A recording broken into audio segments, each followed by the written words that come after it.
Хотите мастерски говорить на татарском? Тогда вам обязательно необходимы фразеологизмы. Они делают речь яркой и красивой. Мы приготовили 10 важных идиом татарского языка на все случаи жизни.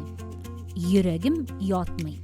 Можно сказать ошамый, то есть не нравится, а можно использовать красивую фразу йөрәгем ятмый.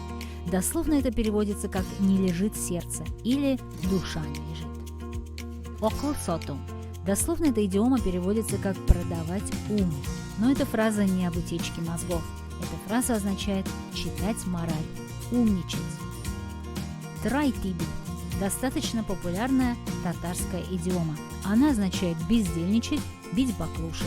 Слово «трай» устаревшее, так называли деревянный шарик для игры, так что «трайтибу» дословно означает «пинать шар».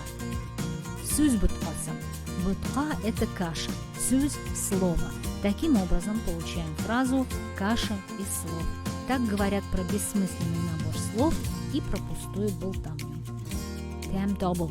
Тем – это вкус, переводится как «найти вкус». Используется в значении «найти удовольствие в чем-то», «войти во вкус».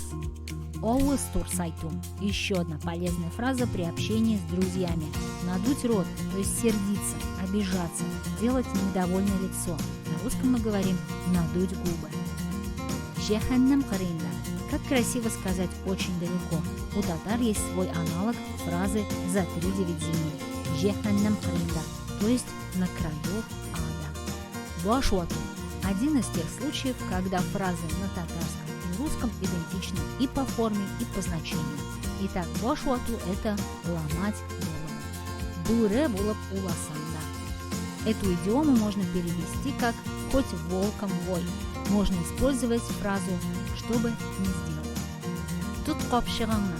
Часто ли вы используете фразу «держи карман шире»? Если да, то вот вам татарский эквивалент. Тут копшиганна. Копшик – мешок, туту – держать. Вот и получаем фразу «держи свой мешок». Изучайте татарский вместе с проектом Эйда онлайн.